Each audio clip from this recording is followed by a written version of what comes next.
Ladies and gentlemen, welcome to the Good Roads Podcast. I am Jared LeMay, and Mr. Thomas is on vacation, so I'm flying Han this episode. Solo, that is.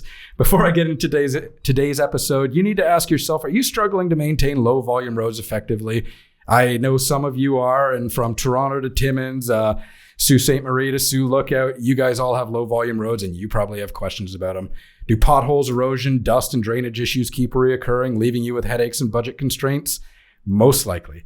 It's time to take control of your road maintenance challenges and lead the way for smoother travels for your community with Good Roads Low Volume Roads Workshop happening October 9th, 2024 in Barrie. For more information, visit goodroads.ca/education.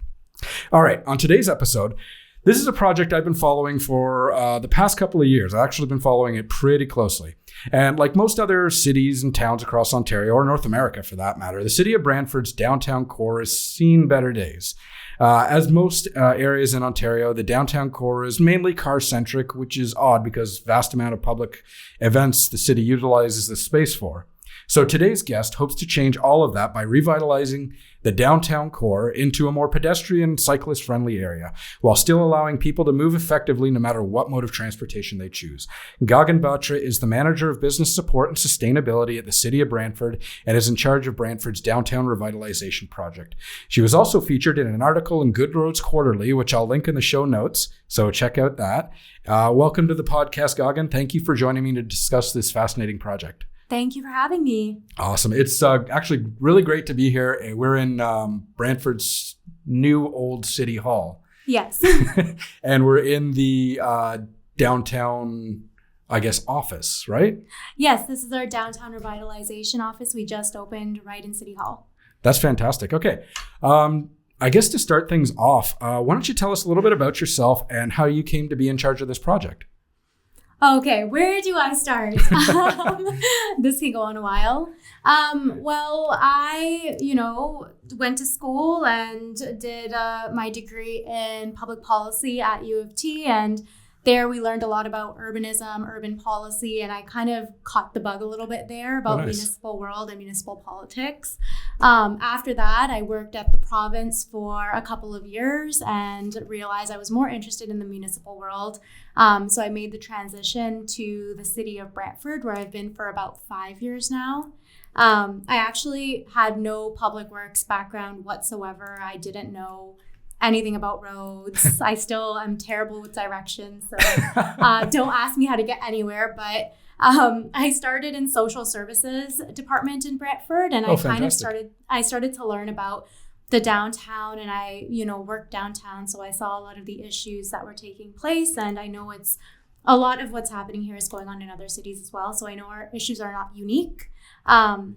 But I was kind of in the thick of it with the things that I would see and, working with I used to work at the time with a lot of seniors and things like accessibility, promoting programming, bringing people into the city, into the downtown. And I just wanted to make it better. And at the time I had heard that Brantford was going to embark on this downtown revitalization project. And I was super interested in it because it's one of my passions is how do we bring people to the downtown, how do we make this better? I came at it with a social lens, not knowing anything about infrastructure. I was just thinking more so people, how do we bring people, how do we make people feel safe? If I was a student here, how do I make it feel safe for other students?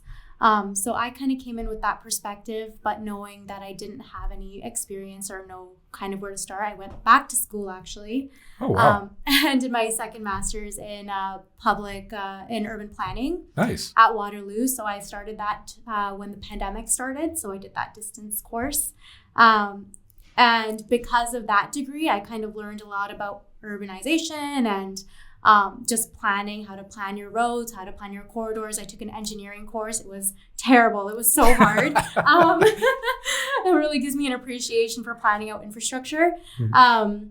But I don't know, maybe it was serendipity. This posting came up for the project manager of downtown. And because of my experience with my planning degree, I was able to speak about it.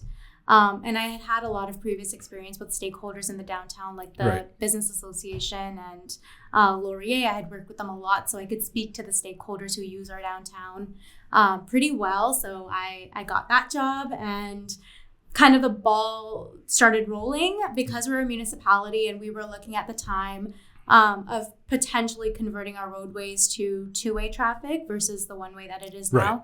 We had to do an environmental assessment. So I actually started with the EA of this project back in 2020. And since then, it was lots of challenges presented themselves because, of course, we were in COVID at the time, lockdown. Public engagement was a challenge that we took on, and I think we overcame.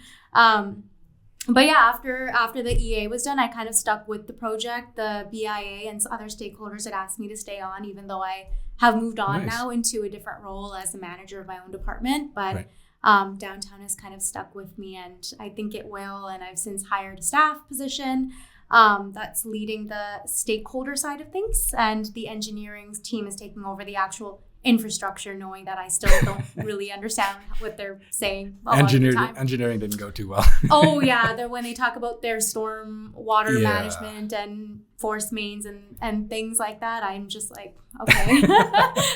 I can talk to you about engaging with BIA, but I don't know anything about the size, diameter. So there's a lot to unpack there, and I'm hoping we can unpack a lot of it throughout this episode. I guess first things first, I want to give everybody a quick overview. For those who are just listening and not actually seeing this podcast, quick overview of what downtown Brantford looks like now.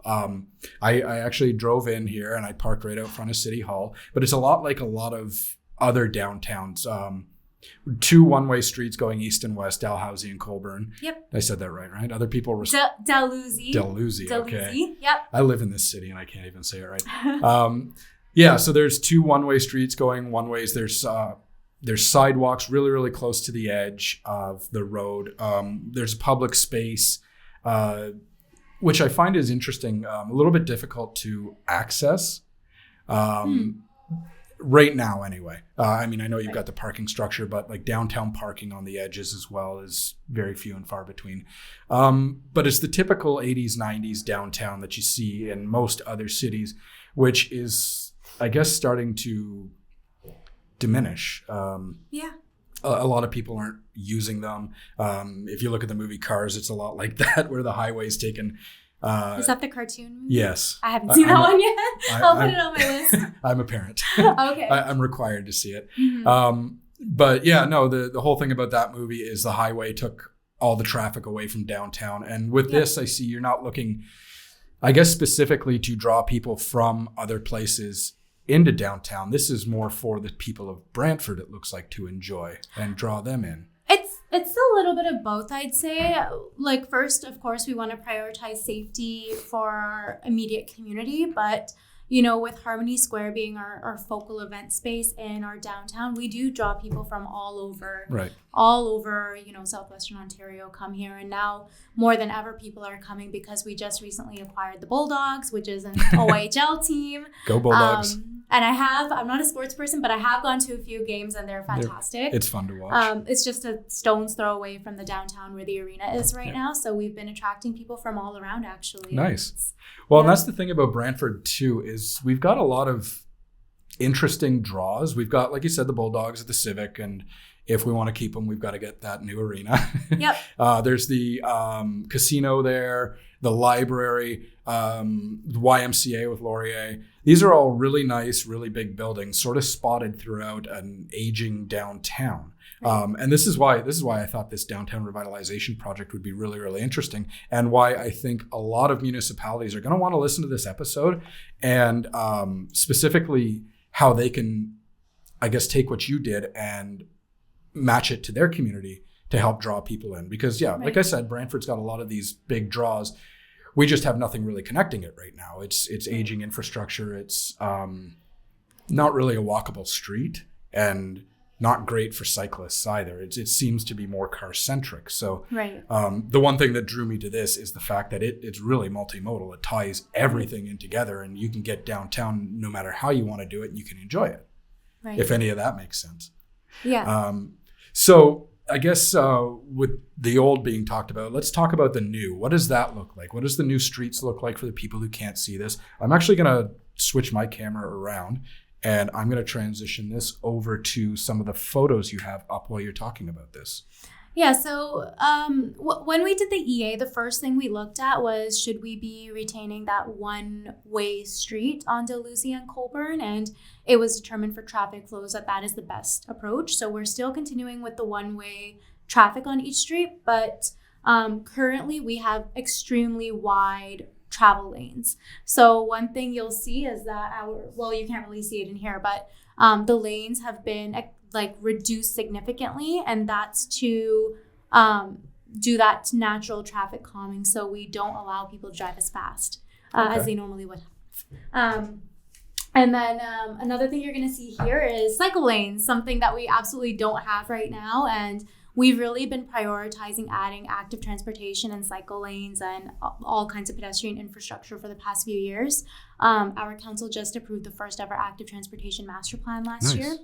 And, one of our main goals and objectives of downtown was to be multimodal. So give that pedestrian user, cyclist user, transit user, driver, give them all accessible, access and ways to get through the downtown. So we do have the cycle lanes incorporated with the one-way traffic, so just on one side of the street. They're completely separated from the roadway to ensure maximum safety. We still have the 2 lanes of traveling for cars, and then between that, we'll have a parking lay-by. The community made it very clear to me during the EA that they would not be in favor of losing any of that on-street parking. Right. So I've done my best, and we've retained as much parking as we possibly could, and we've been told we're not going to lose any of the parking. Good. And numbers. that downtown parking structure can only hold so many people, and it's not terribly busy right now, but when I take my kids to swimming at the YMCA, it can fill up quickly. It can get busy, yes, if there's events taking place, but we also have our surface lots throughout the downtown. Yeah. So there's that parking lane that's separated away from the roadway by a bit of a curb, and then another curb still to get to the cycling lane. And right between the cycling lane and the pedestrian lane, you have some more trees and site furnishing. So Another new thing with this is I won't get too technical, not that I could because I don't know too much of the technical side, but I'll try my best to do my engineer's justice. We've incorporated soil cells into our design for our infrastructure, meaning that that'll ensure that we can have some mature tree growth and get some of that canopy, because right now our trees in our downtown are very few and far between because that urban environment is not really conducive to that mature tree growth that you want to see. Well, and that's the cool thing too, is our last guest on this show, Catherine Hayhoe, she was at the conference. She was discussing about how tree coverage like that is actually fantastic for like not green infrastructure, but cooling the downtown. And then if you want to talk about equity, the people who have to walk through that actually cools it down by a few degrees. And it's just great for the downtown core. And this was one of the things that actually, when I've seen these renderings over the last few years, they've changed a little bit, but in spirit, they've stayed the same. They really take on a lot of what Good Roads has been promoting with Vision Zero, with green infrastructure, and especially the Vision Zero with the bike lanes being separated from the car lanes, and you've got them protected by parking as well, which is. Ken Beer, who was at the conference the last couple of years, would absolutely love it. But it's and taking the road safety auditor's course, this is what he talked about. This project is it's everything that Good Roads has been talking about. This is, and it's not like Brantford has to step out of its way to do all of this. The Downtown Revitalization was probably a project that was in the works. Right. And as you designed it, you probably actively put this stuff in there, decided to make these changes, decided to make these implementations. Yeah, the thing is that the infrastructure is so old. we were doing an assessment of some of our pipes underground, and some of the mains and pipes we have are over 100 years old. And oh my God. They're getting up there. We have cast iron in some places, which is absolutely not, the standard anymore. And our consultant, when they first came on board, described it as a spaghetti factory of of things going on underground right now. Wow. So it's really a big partnership between us as a city as well as the utilities companies as well, because obviously we have, our energy board going under, we have Rogers Bell, we have all these different kinds of things that need that space underground. But in our city, it's a little bit unique because our right-of-way is so narrow. It's 20 meters right-of-way. Oh, wow. A lot of other cities will have more space than that. This is why we can only accommodate those 2 vehicular lanes. Right. So because that underground infrastructure is the first priority, it was kind of I won't say easy sell. It was it just made sense to add the streetscaping elements and redoing the vision for the above ground at the same time, because you're going to be ripping up the entire roadway anyway. We have to do it. Our, what's underground right now is at capacity. We really need to upsize all of our infrastructure for development. We're getting a ton of development in the downtown, which is great, which is, we want to see that as a city. We just don't want to get to the point where we do all that development and then we realize we can't service. So we're trying to get ahead of all of that, get the servicing done. And then when we do the road reconstruction, that's a majority of the cost with the streetscaping anyway, which is an unforeseeable cost. You have to, or unavoidable cost. Right. We have to take that cost on. And I think of the pie chart of costs, the above ground is going to be maybe only 14% of the total project cost. It's very low compared to the total cost. So most of that's in the ground. It's all underground. And if we're spending whatever, I won't say costs. Don't quote me on these costs. If we say, for example, $50 million, you want something to show for it that people can actually see and the community can take advantage of and say, this resulted in that 5-year construction period. We ended up with something beautiful that's more walkable and just something tangible for the community to take advantage of. Yeah. Well, and with Brantford growing so much, I mean, when I came here, we were at 80-something thousand people. That was about 8 years ago. We're over 110, if I remember the sign when I came back to Brantford yesterday. Yeah. So we're growing. And I mean, you need to sort of future-proof that underground infrastructure because it is a pain to get to. Oh, exactly. I would never want to do the roadway and then find out that we have to do the streets again after 5 years or 10 years. Right. We're doing this kind of for the long term because it's something that's been needing to be done for decades. Yeah. And now it's an ideal time. Get it done. It'll be a pain for a little bit with the construction, and that's not to minimize the pain. I know a lot of people are going to experience that, especially the businesses, but it really is getting to the point where we have to get it done. Yeah, we're looking at the long game here, the long con, right? Right. We have interlocking brick right now that you'll see in the downtown in some places where it's heaving. Yeah. So it's not great for walkers, strollers, whatever it might be. So we are looking at it from that approach of equity, age-friendly planning, transportation network planning, using all the manuals. So it really is. This project, not that I'm biased at all, is very unique because we have to approach it from all sides, and that stakeholder engagement has been so key throughout. Yeah, and that's the equity thing is the fantastic thing for me. When we were talking to Catherine about that, it's easy to say be equitable, but you've put this into practice and you're putting your money where your mouth is essentially. And kudos to you guys. This project, I keep coming back to it, but this is everything Good Roads has been talking about since I started. So the other thing about this project is it is a big project. And with big projects comes challenges. I want to talk about that. You had to have had a lot of challenges with this project. So I've got a little bit of a list here I want to talk about. Let's start financially. The biggest one first. Yeah, it always comes. Well, there are bigger ones, and I think bigger problems. But let's start financially. You had to have had buy-in from the people. This can't be a cheap project.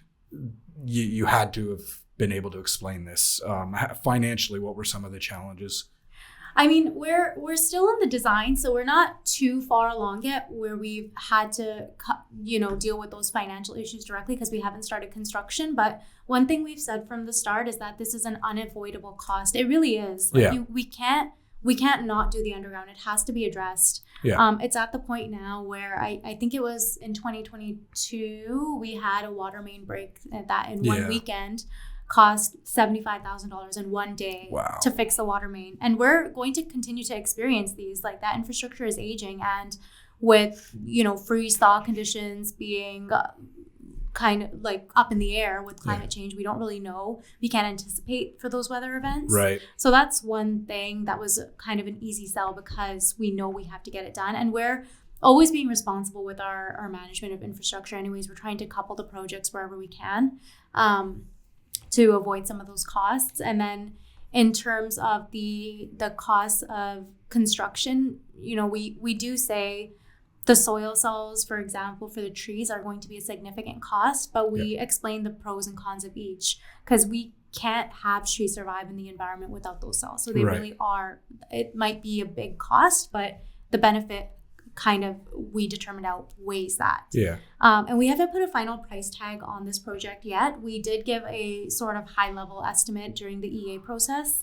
But again, that was kind of one of those things that we sold to the community as 14% of the cost is the above ground. Yeah. We may think that it's pick and choose. We're picking the expensive things. That's not really the case. Where we're being very responsible and saying kind of letting the community decide. Everybody bought into this, so that's what we're proceeding with. And then once we get the final design, that'll be another story when I have the actual costs. Well, and the other thing too is pardon my language, you don't want to half-ass this because you don't want to be coming back to this in 5 years having to replace the underground infrastructure if it fails, or like you said, you get roadways heaving or anything like that just because you use cheap materials or cut corners. You want to make sure this is all lined up, and I guess financially people can see that. We want this to succeed. As a city, we want this to succeed. We want people to say, hey, that looks great, and we want other municipalities to say, how do we do that? How do we do what you did? And I think everybody can see that it's a priority to address the challenges that have been happening downtown. The safety is really a priority. We have some amazing partners who have been pushing for this. Laurier is right downtown, Conestoga is right downtown, our business improvement area, they're all saying that, this is something that needs to get done. So for the future of the city, you really can't look only 5 years out of the cost. You have to look at those benefits. And bringing in development, bringing in tourism, it's we don't know exactly the cost, but I think everybody can kind of see that it's going to have that benefit. It might not be as soon as we want it to be, but it will happen. Yeah. Okay. So, and this is where I think is the biggest challenge. Let's council buy-in. Yep. You have, what do we have, 12 councilors here? We have 10 councilors and a mayor. So you've got 11 people with 11 different visions of this city that you've got to get to buy into this. How do you make that work?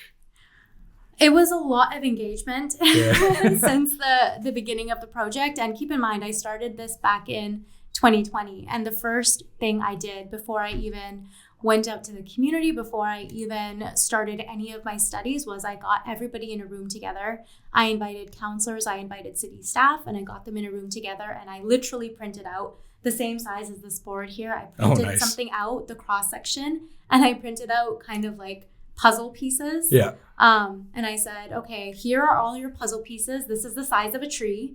This is the size of a bench. This is the size of a roadway. Put everything on that you want to see. And they literally started assembling their ideal roadway. Oh, wow. I put them in the workshop. I gave them 2 hours. I said, tell me what your ideal is. And it was so quickly that they realized, okay, I can't have 2 lanes of parking. I can't have this at the same time as this. I can't have patios. I can't have this. There's a lot of give and take. And I think everybody understands that. We are a little bit, our big challenge is it's narrow, 20 meters. You don't realize it's hard to conceptualize, but building face to building face, we really can't go any farther than that.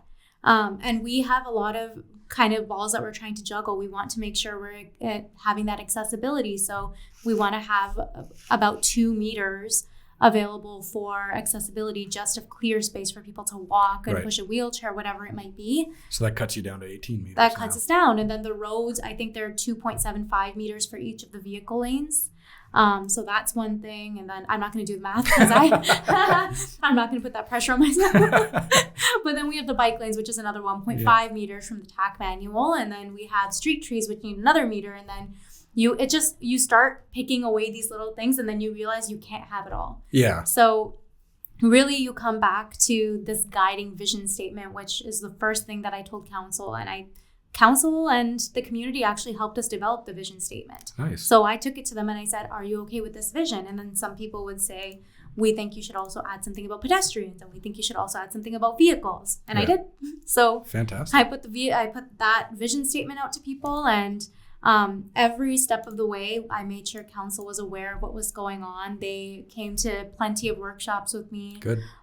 They came to the public information centers as well, plenty of them. And we designated a member of our council as the downtown champion, who back then was Councillor Wall. He's no longer on council, but now it's Councillor Samwell, and she's doing a fantastic job at helping us kind of sell this to council. So it really was a long, arduous process, but our council is really good too. Like, they know the challenges that we have in the downtown. Right. I think the biggest obstacle was the one-way versus two-way traffic debate, because that's something that had never been settled before. But that's where my engineers came in handy, and they had findings from actual traffic studies, professional traffic studies, that said two-way is just not going to work. You're going to have even more traffic issues here. Yeah. If you have two-way traffic, then once a garbage truck, for example, is in the lane, you're done. Everybody's backed up.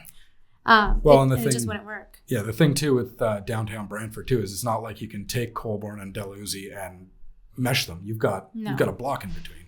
Yep, and we have the side streets, exactly. Yeah. And so we kind of said, if you want to see, some of our councillors said we want to see more pedestrian friendly. Some of them said make sure you're maintaining that car access. And before I brought this to council, before I filed the environmental assessment or even completed the project, I got the councillors into the room and I explained, this is what we're doing in downtown. These were the challenges that we had.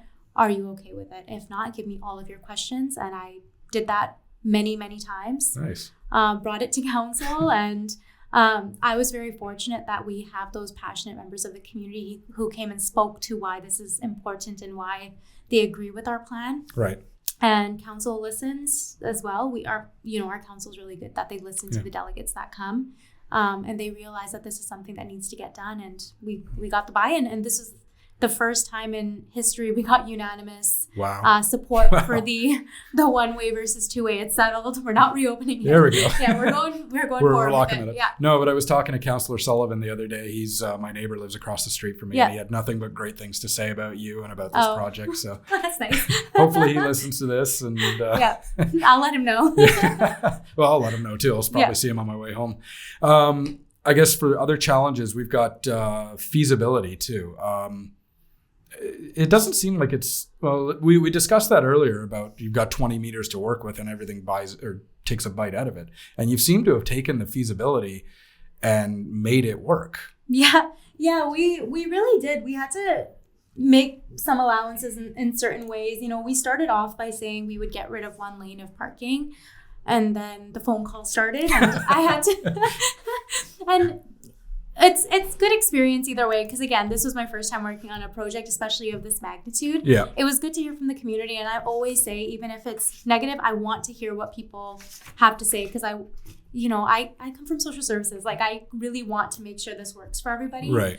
And I know nothing is gonna work for every single person, but as long as it works for the majority, I'm happy. And I have I relate a lot to the businesses downtown who are talking about, so whatever happens in the downtown is going to affect their livelihood. Like, I come from a family who had a business in a downtown, not in Brantford, but in a different city. So I understood, and I really took their comments to heart. And we went back to the drawing board and said, okay, is there a way? My landscape architects on the project were fantastic. They went back and said, where can we reduce a little bit? And where can we make allowances? Can we reduce the cycle lane a little bit, but still meet guidelines? And we were able to make it work just barely, but we did fit everything in there. Fantastic. Well, and those businesses too, they're going to take the brunt of the, the downtime when this starts. And that is, I guess all of the challenges, that's probably the biggest one, is getting them to buy in, because this isn't going to be like a weekend project. Oh, we've just got to plant this tree. This is going to be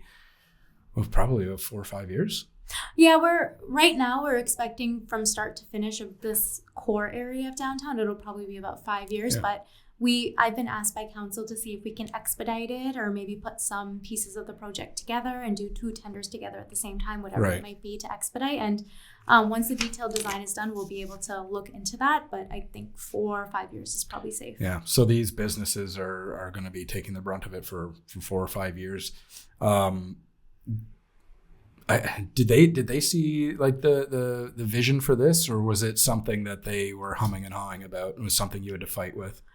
I think in general, I developed a pretty good relationship with our business improvement area that represents the businesses in the downtown. And I also did a lot of engagement with the businesses directly. I used to go door to door as I was doing this project and go and sit and say, tell me all of your issues.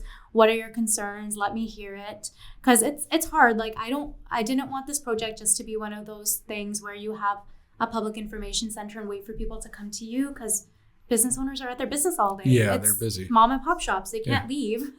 So I went directly to everybody, and I literally would walk up and down the streets and say, what are your issues? Some people would be very chatty and talk to me 45 minutes at a time and say, this is the history of my business. This is what I'm facing. This is the challenge. Can you make these promises to me? And I would say, I can't make promises at this point. I'm so sorry. But like that transparency was very important as we kind of approach this, because it's so personal to people. Yeah, well, and you're being very personable too. You're getting out there, showing your face and saying like, listen, this is my project. I'm taking ownership of it. And after COVID, a lot of these people are probably really skittish about having to shut down for 5 years as opposed to 2. So and we're continuing that engagement. Like we had got a staff position approved just to be that liaison between the stakeholders and businesses and the engineers. So that position reports to me. And this person would be going door to door and giving construction updates, giving updates anytime we have any of them of this is what we're expecting the detailed design to be. This is the timeline we're looking at. And we're brainstorming constantly with our business improvement area. What are some solutions? So they've been throwing around things like side doors, allowing people to use side doors. So in case they can't use the front door for whatever reason. I've told everybody I'm going to prioritize as much as I can to maintain that full access. Yeah. And if we can get away with doing just a lane closure, we will. No promises, but we will obviously prioritize that as much as possible where we can. And then we're looking at all different kinds of things, like helping businesses come online will be a priority for us. And just different things. Like it's important that they feel heard and they feel like this is not going to be something that puts them out of business. And one thing I've also been doing is going to businesses and downtowns all around Southwestern Ontario area to talk to them about what happened when you did your construction. Oh, interesting. So, and I have a lot of experience with Hamilton Lock Street. Yeah. And they just did theirs. They did theirs during COVID, I think. So they didn't have as many challenges. They already had some closures. Yeah. Which is unfortunate timing, but whatever. But they had said that the businesses that went out of business were already on the cusp. Okay. They didn't see any businesses that were, successful or having that regular business activity happening. They didn't see any of them go out of business. Wow. And they really supported them through it. So I'm hoping we can do that. And like another way, we're not planning to do the full corridor, full streets all at once. Right. It'll be phased. So this is going to be like a kilometer long too, right? This goes all the way. Does this go back to where the two streets meet, right? Eventually it'll go up to there. Right now we're just focusing on Brant Avenue to Clarence. That's still quite a stretch. Yeah, I know it's five blocks, I think. So it's still quite a stretch, but we'll probably do one street, not Colburn and Dalhousie at the same time, but we'll probably do one street, right? And maybe one block. So maybe Queen to King at one time. Okay. And then another section that we do might be closure of the area between Charlotte and Clarence. Awesome. And just that, and then we keep the rest of it going. So we'll have to really see once we get the detailed design done. Cool. All right. I've taken up a lot of your time, a lot more than I wanted to. So we're going to cut it short here. Before we leave, you've taken a lot of lessons from other cities, and you've given a lot of great information for other municipalities and cities and towns to take forward with them. Before we leave, can you take a few minutes? If there's another municipality out there looking to do a project like this, looking to revitalize their downtown or any part of their city, what would you say to them? I would say really get a thorough understanding of what the issues are. That's always the first step. When I started in public works, I started right with the EA process, which any engineers listening will obviously know about it. Yep. But really understanding very clearly what the problem is, because you cannot develop a solution until you know what the problem is. And being able to communicate that problem out to the community is so important so that they can understand why you're doing this. This is, we serve the taxpayers at the end of the day. So Right. we want to make sure that we're being as transparent as possible and not just saying, we got to get this park done. We got to spend $50 million because we're doing it. You know what I mean? Yeah. Like, You want to make sure they get their bang for the buck too, right? it's so important to make sure you have that community buy-in. So really focus on what that problem is. Get all the voices around the table that you possibly can. I think that's one reason why our project has succeeded to date, because we really prioritize that community engagement, and we Right. have such a phenomenal communications department. Oh, nice. And they've been, real big helps with us on this. And just making sure that you bring everybody to the table and figure out a way forward that works for not everybody, but the majority. Yeah. And for those people it doesn't work for, really try and get them on board and show them why it's still going to be a benefit. Right. So that communication piece is the most important. Or even mitigate anything that'll any downside to it for them. Try and mitigate it as much as possible. Yeah, and just be genuine, because I think that one reason why we really prioritized, and not that engineers don't have this, but engineering side is super technical, and that side is so important. But the other side that's so important for a project like a downtown is the human side. So really having that empathy with the people and listening to them and being able to communicate back to them that if you're servicing, type of infrastructure, what benefits it's going to have to them, and making sure they know that we're doing all that we can, and it's not just a letter going out to them saying, sorry, the street's going to be closed for 3 months, but work with them to kind of help them through the process. Okay. All right. Fantastic. That was great. We're going to leave it there for this episode. Like I said, I've taken up too much of your time. I want to thank Gagan from the city of Brantford for allowing us to sneak peek at this incredible project, and one I will be keeping my eye on both as a Good Roads employee and a resident of Brantford. Be sure to follow us on Twitter, Facebook, LinkedIn, and Instagram for up-to-date information on everything happening at Good Roads. If you're watching this on YouTube, give this video a thumbs up and remember to subscribe, because it's not just the podcast that comes up here. We offer a ton of great content to help you run your municipality as efficiently as possible. Also, leave a comment, give us your feedback. We'd love to hear from you. If you have any questions for Gagan or myself, you can send me an email at podcast@goodroads.ca, or leave them in the comments and I'll make sure she gets them, and she'll get back to you, and hopefully we can make your downtown as beautiful as Brantford's is going to be. So until next time, everybody, take it easy. Thanks for joining us.